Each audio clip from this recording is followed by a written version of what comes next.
Hello, my name is Tim Riesen. I'm a research assistant professor in the Department of Special Education and Rehabilitation, and I also have an appointment in the Center for Persons with Disabilities at Utah State University. Today I'm going to talk about instructional strategies for the acquisition and maintenance of customized job tasks. So before I get into talking about instructional strategies, I just want to provide a little bit of background about why employment of people with disabilities is important and why developing instructional supports that use evidence-based practices is really important as well. So we all know that promoting meaningful pathways to employment is an important advocacy, policy, and research priority. And one of the reasons why this is such an important policy and research priority is because of the perennial poor outcomes for people with disabilities. So if you've seen the employment data out there, it doesn't look very promising. In fact, if you look at the American Community Survey, approximately 35% of people with disabilities are employed. And if you distill that data down a little bit further and look at populations such as intellectual developmental disabilities, we see that roughly 18% of people with intellectual developmental disabilities are employed in competitive integrated employment, whereas roughly 80% of people, that same population, is employed or receives services in facility-based work and non-work settings. So we're not doing a great job in terms of promoting employment for people with disabilities. So we're continually searching for ways that are going to improve these outcomes and get us away from those pretty poor, the poor percentages for people with disabilities. Customized employment is one of those pathways that emerged in the early 2000s, and it was really designed to support people with more significant disabilities in finding meaningful employment. And it was codified in 2014 when the Rehabilitation Act was amended in WIOA. So now customized employment is an important service provision for people with disabilities. And it's really designed to help people with disabilities find a job that's meaningful, that's based on his or her strengths and interests, but also aligns with the needs of the employers. So when we're doing customized employment well, we engage in a nice discovery process that really figures out what a person would like to do in terms of employment, and then we match those needs to the employer. But what we're finding when we're implementing customized employment and other employment support strategies is that we have an absence of highly trained employment specialists to deliver these instructional strategies well. This means that people with disabilities, particularly those with more significant disabilities, are going to employment settings and not rapidly learning employment skills quickly. And so this creates a problem both for the person with a disability and the employer, because we want individuals to perform these skills rapidly and learn these skills. So when we're implementing customized employment, it becomes paramount that employment specialists really understand how to deliver systematic instruction and the strategies that I'm going to be talking about in this webcast. Furthermore, we also know that when people are delivering instructional supports to people with disabilities, that they often use inappropriate prompting strategies during training for acquisition of customized employment tasks. So these inappropriate prompting strategies lead to a sense of prompt dependency for people with disabilities. So what happens when we're using these inappropriate prompting strategies, people with disabilities then become dependent on employment specialists to help them complete a customized job task or an employment task. And so if we are looking at improving these employment outcomes for people with the most significant disabilities, we really need to make sure that we're using these strategies that work. We're using these strategies that are going to promote rapid acquisition of a specific employment task. So we know when we're implementing instruction in customized employment that the success of a customized job is really contingent on a number of factors. First and foremost, and I've already kind of alluded to this, is that we're looking at that match of the individual skills to the customized job task. So this means that during the discovery process, we really look at the strengths and interests of the individuals. And during that process, we're also looking at how best to teach this individual and how we can utilize specific strategies so they could rapidly acquire the skills to engage in a customized job task. We also know that when we're implementing instruction, we have to use evidence-based practices for teaching the acquisition and maintenance of customized job tasks.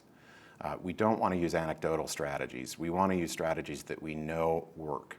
And so there are a number of different systematic instructional strategies that one can use in terms of teaching a person a new skill. And I'm going to focus on a couple of them, these strategies in today's webinar.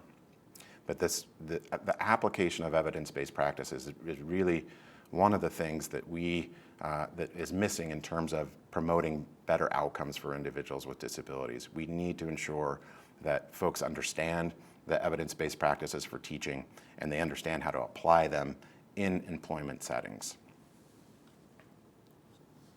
So I'm going to spend a little bit of time talking about some of these instructional strategies, but I first want to review some guidelines that are kind of important in terms of selecting the most effective instructional strategy to use in an employment setting. And first and foremost, as I already alluded, we want to use effective and efficient strategies. We want to use those strategies that are going to produce a result. So this, once again, takes us back to the discovery phase and takes us back to when we're learning about the strengths, interests, and needs of an individual. We really have to figure out the ways that that individual is going to respond and the ways that we're going to utilize some form of instructional strategy that's going to really increase the likelihood that the person will learn a new task or learn a customized employment task. We also want to ensure that when we're teaching that we select instructional strategies that result in fewer instructional trials. So when we're teaching an individual with a disability to do a new task, we don't want to spend forever teaching that task. We want to engage in instruction that's where we only have a few instructional trials, so rapid acquisition, that promotes fewer errors and that we have less trainer involvement. So the quicker we can train an individual to do an employment task, the better the outcome for the individual with a disability and the better the outcome for the employer. So we really want to make sure that we're utilizing these effective and efficient strategies. Second, we want to use less restrictive and less intrusive strategies. So we want to get away from strategies that impinge, demoralize, stigmatize, or intrude on a person with a disability. So when you watch somebody who's using these strategies, response prompting strategies effectively, and who is implementing a really solid systematic instruction programming, it really is effortless in some respects. You can't really tell that they're doing it. So we want to make sure that we're using these least restrictive, less intrusive strategies when we're teaching a person with a disability to perform a new skill or a new task. We also want to ensure that we're facilitating learner-directed strategies to the extent possible. So it's really important that we, during the discovery process, that we figure out how that person will best learn, and are there certain compensatory strategies that we can implement when when teaching a individual with a disability to a new task. We also want to ensure that instruction leads to independent performance. That's the point of teaching an individual, is so that they can independently perform that specific task. We also want to ensure that instruction is individualized and effective for that person. So you can see a pattern here that everything that we do in terms of instruction is tied back to what we've learned during the discovery process of how this person will learn, what strategies they're going to respond to, right? And then finally, we want to make sure that we're collecting performance data. And this is an area that I see in my work that we aren't necessarily good at doing. A lot of employment specialists don't collect performance data on outcomes for an individual with disability. And in my mind, when we're teaching an individual a new skill, it's really important that we collect that data so we know if that acquisition is occurring.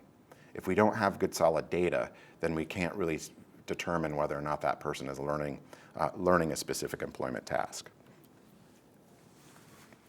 So a couple of things that I would like to review before we get into specific instructional strategies is like what we're teaching and the context for teaching. So when we start teaching an individual a skill, there are two types of behaviors or skills that we commonly refer to, one of which is a discrete skill or behavior. And this skill has a clear beginning and an end, and it's typically only a single response. So that might be something like ladling some sauce on a pizza. That's one single response, right? But we typically don't do those in employment settings. What we do is these skills or behaviors are often comprised of a complex behavior chain. And these complex behavior chains are a sequence of these discrete behaviors in which the completion of each response is a cue to engage in the next response. So it's a chain of events that leads to a larger outcome. And these complex behavior chains are what we do in employment settings. So they're the core routines that we see in a customized job. And we use task analysis to really pinpoint what an individual needs to do in order to complete that specific job task. So that task analysis, when we're thinking about instruction and thinking about how we're going to implement instruction in a customized employment setting, is really the starting point of systematic instruction. So when we're working with an individual, we identify these core routines that an individual would do in a customized setting. And then if an individual is having difficulty implementing any of these core routines or performing any of these core routines or tasks, then we develop a task analysis for teaching purposes. So the task analysis helps us really wrap our heads around what that person needs to do in order to perform that specific task successfully. So when we are developing a task analysis, it's oriented around the accomplishment of a single task within a routine, right? And then we organize and sequence steps of a task for teaching purposes, meaning we want to make sure this is logical and that it makes sense when we create our specific task analysis. That these discrete steps, if an individual engages in each one of these discrete steps of the task analysis, it's going to result in the completion of that specific task. We also use a task analysis to promote consistent and reliable training. So this really a task analysis is a blueprint for the employment specialist and for the person with a disability, so we can really understand what that individual needs to do in order to be successful on the job. And finally, we can use a task analysis as a data collection system.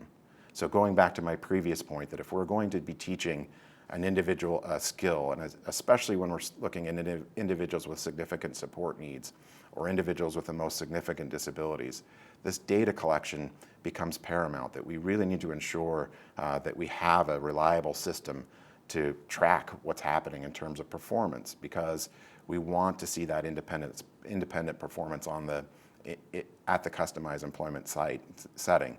And a task analysis, it allows us to do that. So this is an example of a task analysis that I created in terms of for a study that we were looking at different prompting strategies in an employment setting. And this was for making a pan pizza at a local restaurant. And so you can see that when we're developing a task analysis, we highlight the stimulus material or the stimulus that cues the individual to respond, and then we highlight the task that the individual would need to do, each one of the steps in the task analysis. So the stimulus is what cues an individual to perform the step in the task. And so on this task analysis, there are 10 specific steps.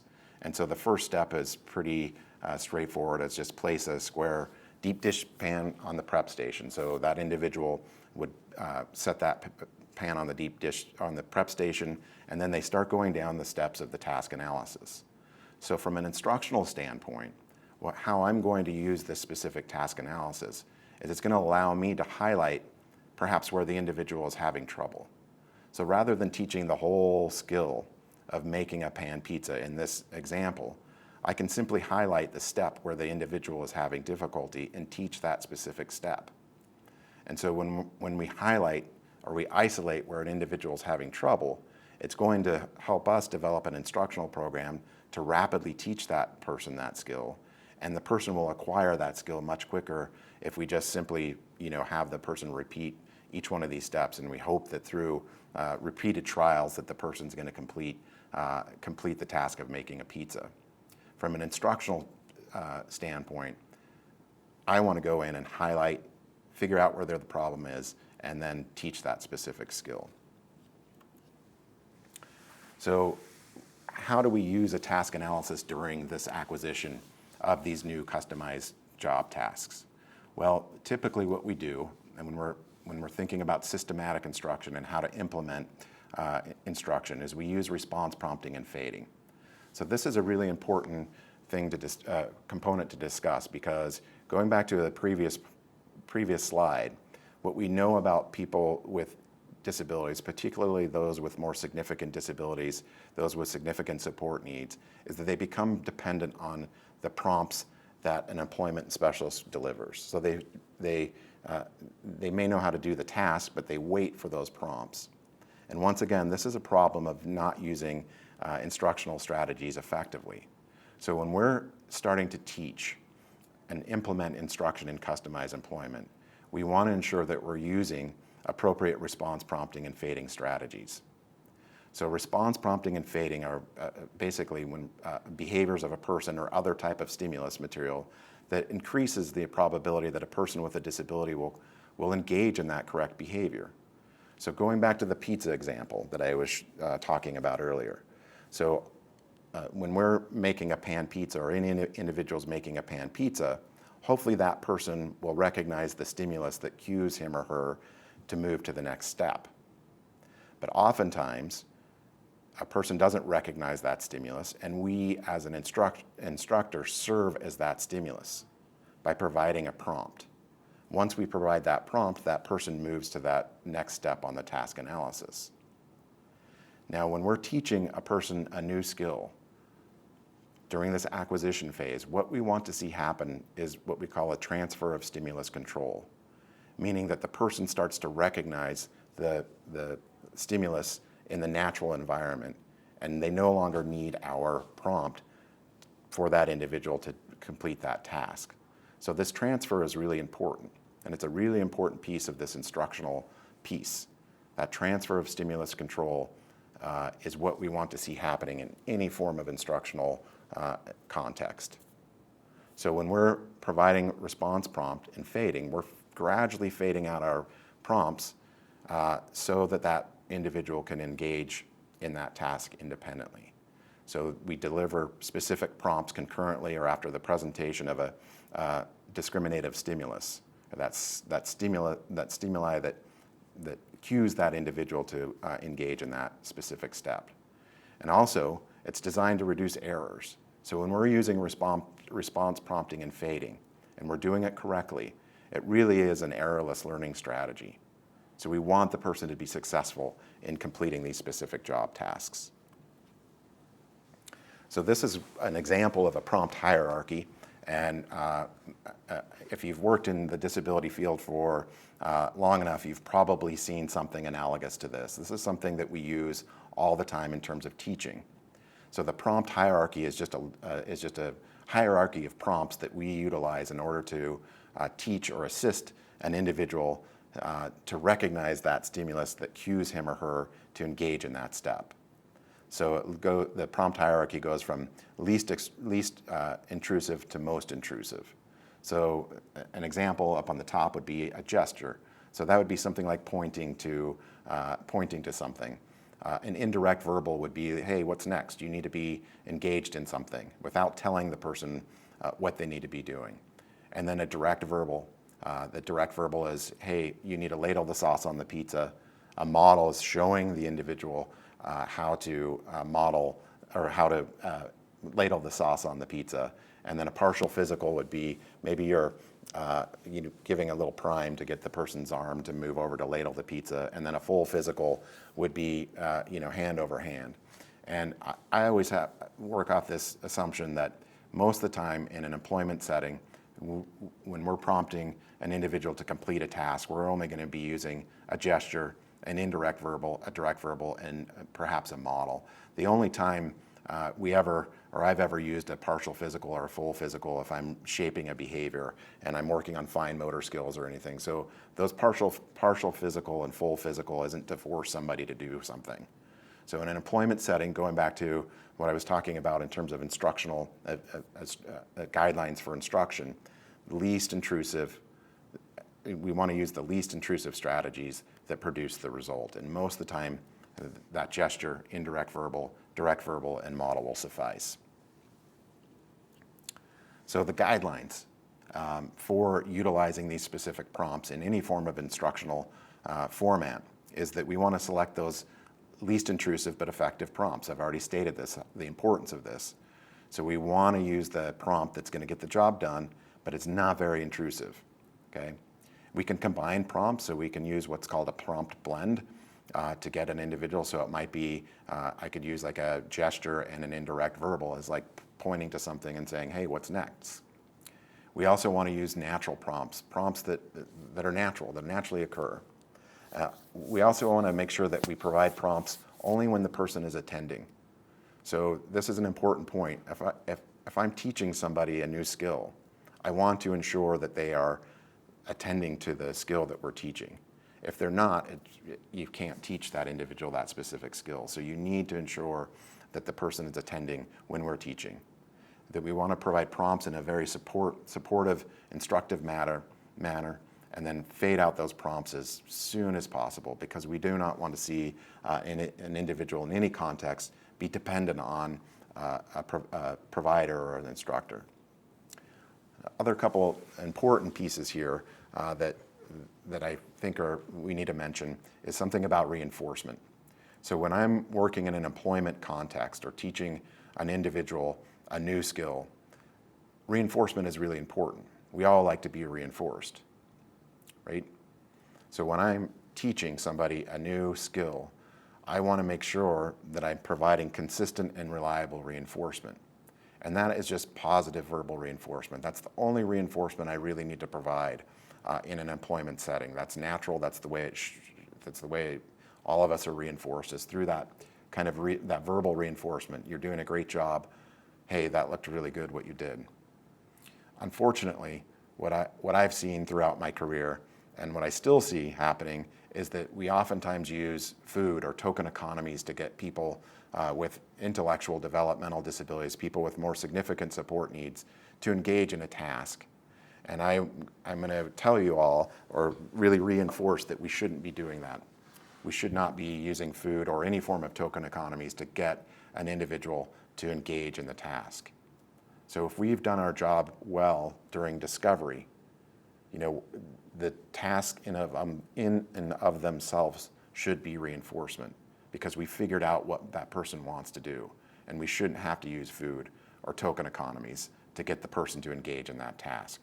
We should just simply provide positive verbal reinforcement when that individual engages in completion of a specific customized employment task. Error correction. So when we all make mistakes, and all of us make mistakes during instruction, people with disabilities are no different. So when we are teaching an individual, we want to make sure that we are engaged in appropriate error correction. So when I talk about error correction, it's not punitive. We're not like punishing the person for making an error. We're just simply telling the person that they didn't complete that target behavior correctly. So going back to the task analysis, if they didn't complete that step correctly of ladling the sauce on the pizza dough, then I have to correct it.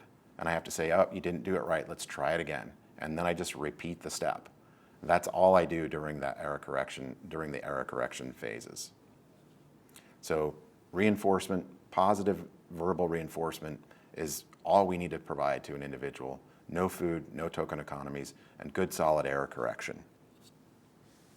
So this is kind of a framework for instruction. Now I want to get into a couple of instructional strategies that are based on empirical evidence. So there's been research on each one of these specific strategies, and so I'll review these, each one of these strategies, so you have a good understanding of how we might implement these in an employment setting.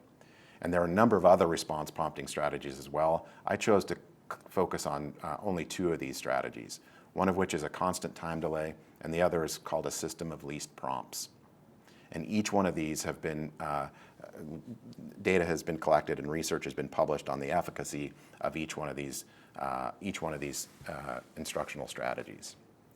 So constant time delay is a fairly simple strategy that can be utilized in an employment setting with very little effort. It takes some time to kind of think through how you want to implement the strategy and develop the task analysis. But once all that's done, you can really develop a constant time delay procedure pretty easily. And the specific steps to a constant time delay are, first, you want to identify what cues that individual to respond, right? So if I'm making a pizza, I got to identify how I'm going to get that person to engage in that activity.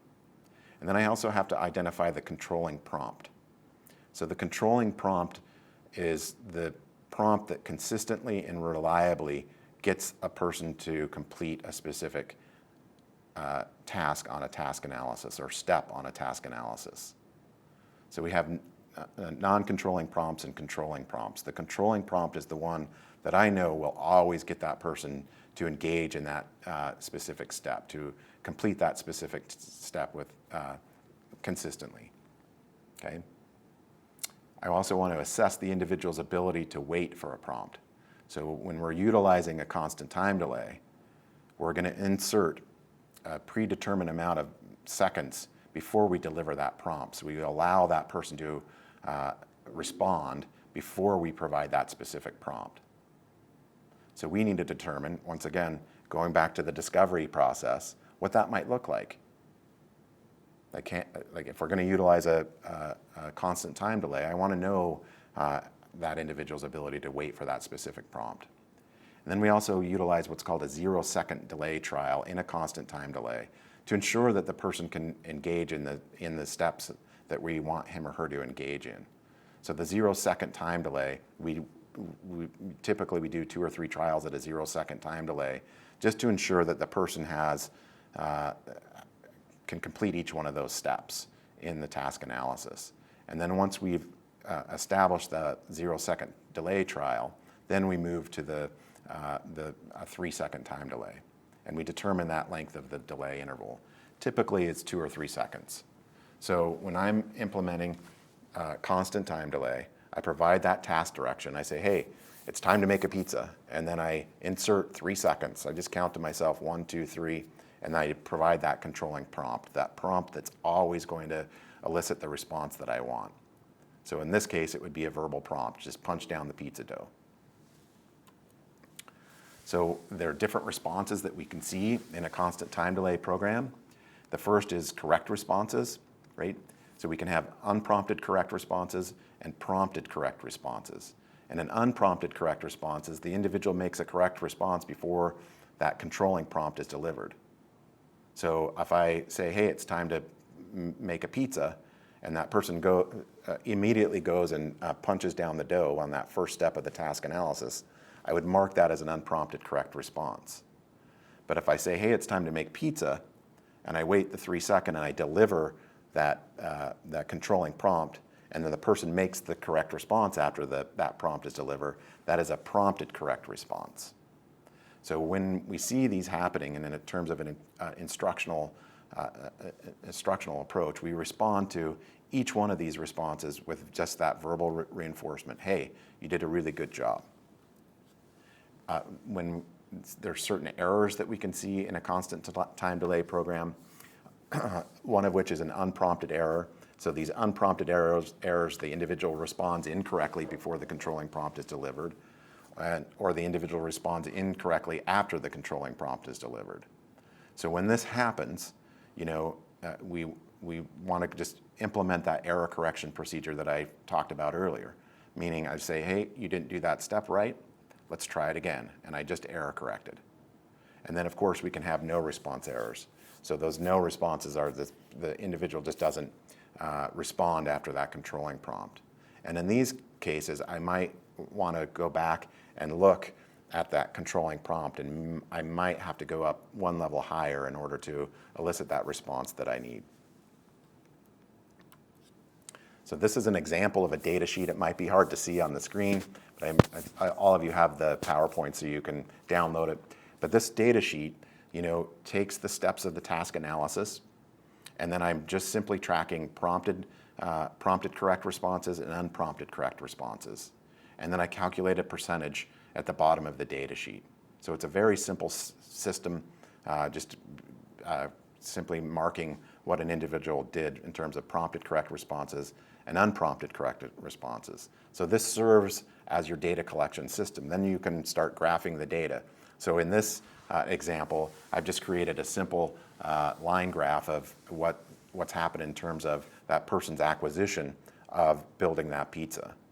So I collect baseline, and then what I want to see happening is the unprompted correct response has an accelerating trend line, and the prompted correct responses has a decelerating trend line.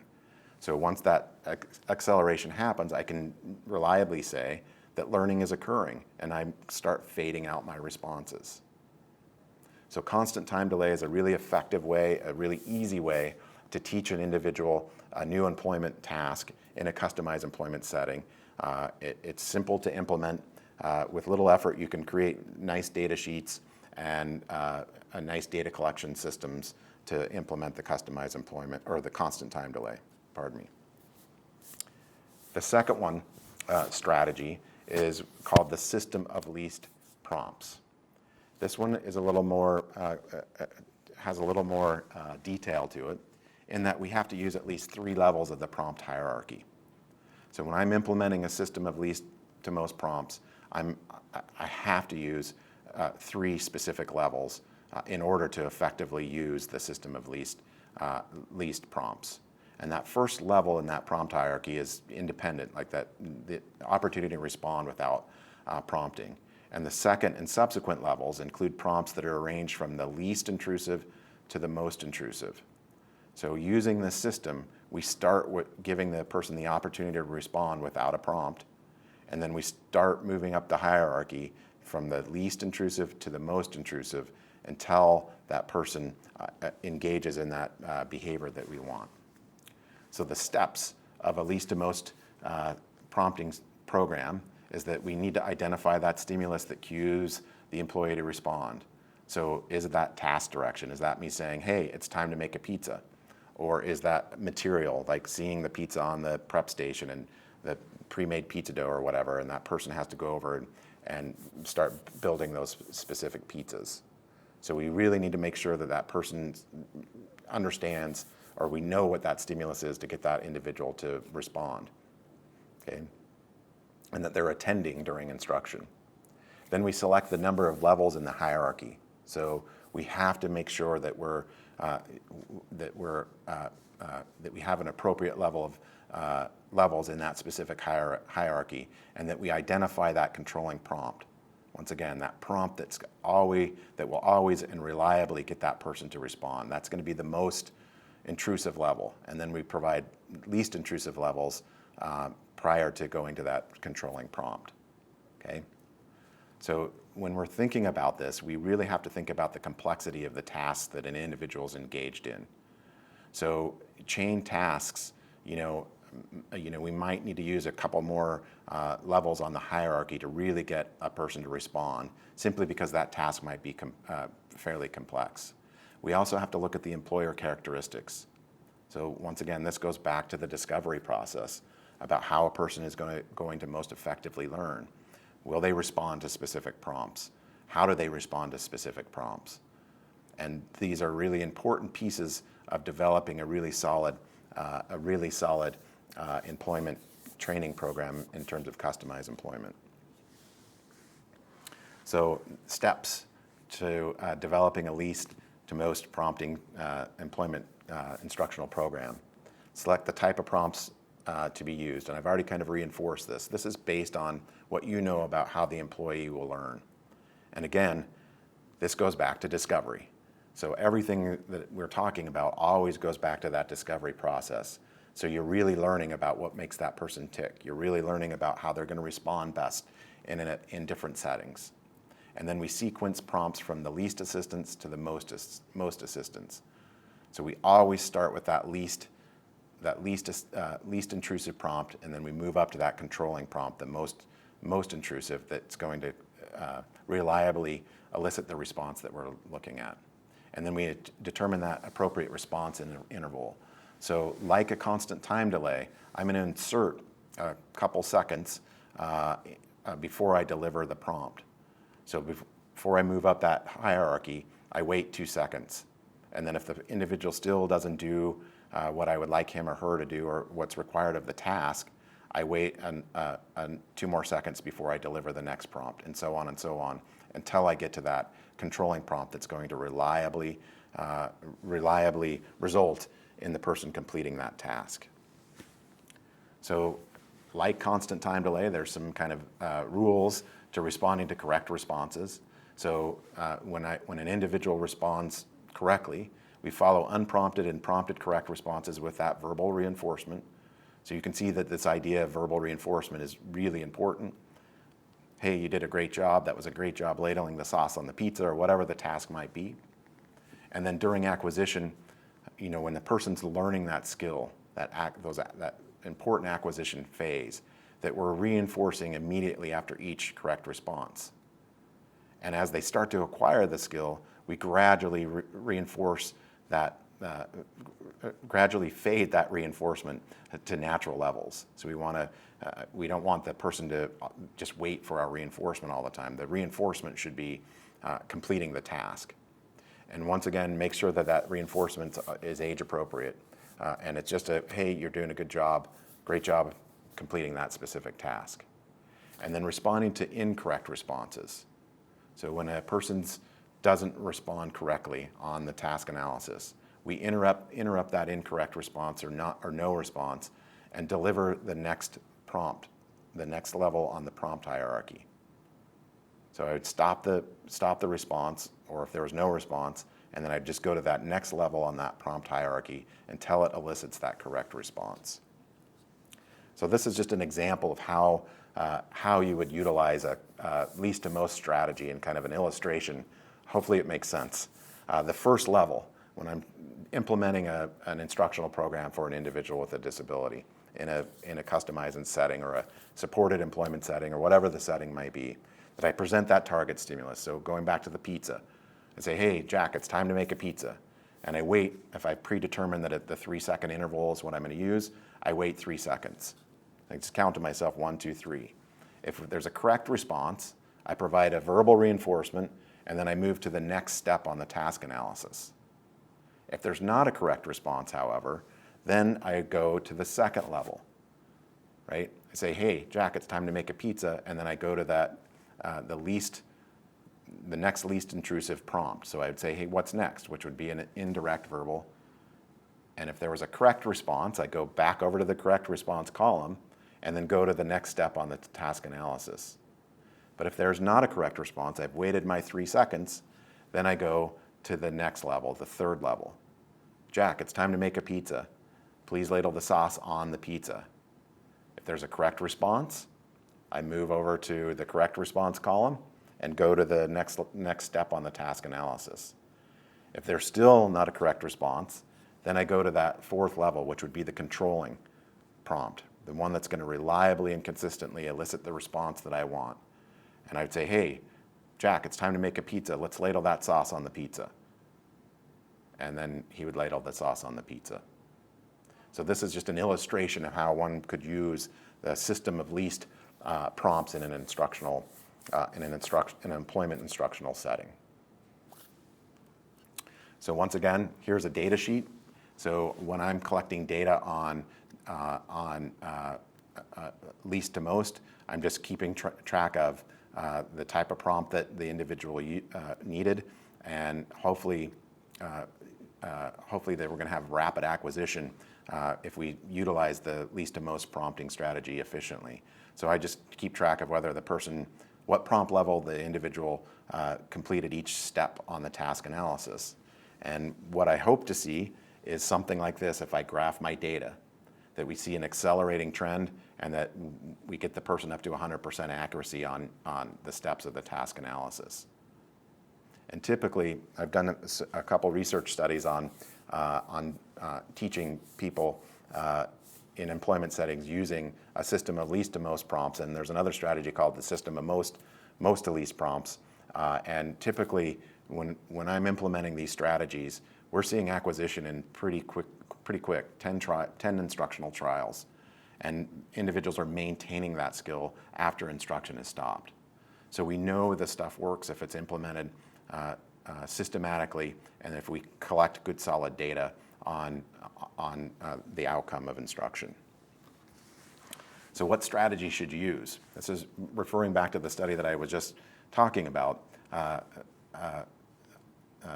I conducted a study in 2018 where we looked at different prompting strategies in employment settings. And what we found is that there's no correct strategy to use.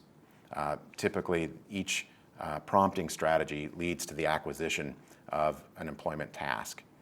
The learners that were included in this study, all acquired the task, all rapidly acquired the task on each one of the prompting styles. So what we kind of surmised is that when we're thinking about what specific strategy to use, we're really going to look at the learning styles and preferences of the employee and the difficulty of the employment task, right?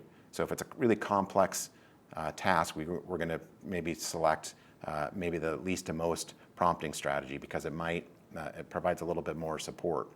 If the task isn't that difficult and the individual just having some struggles on a couple of the steps on a task analysis, a constant time delay might suffice.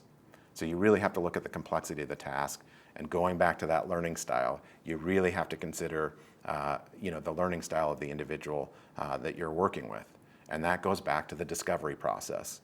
So when you're engaged in discovery, you want to figure out how best this person learns and how best this person responds. And then a second kind of consideration is staff training and knowledge of each prompting procedure. So this goes back to my initial assertion when I started this webcast that one of the things that we're seeing is that folks don't necessarily understand how to do systematic instruction and utilizing some of these strategies. So, we really have to consider who's implementing each one of these strategies and their understanding of how to implement them and how to complete solid data collection systems. So staff training and knowledge is really important.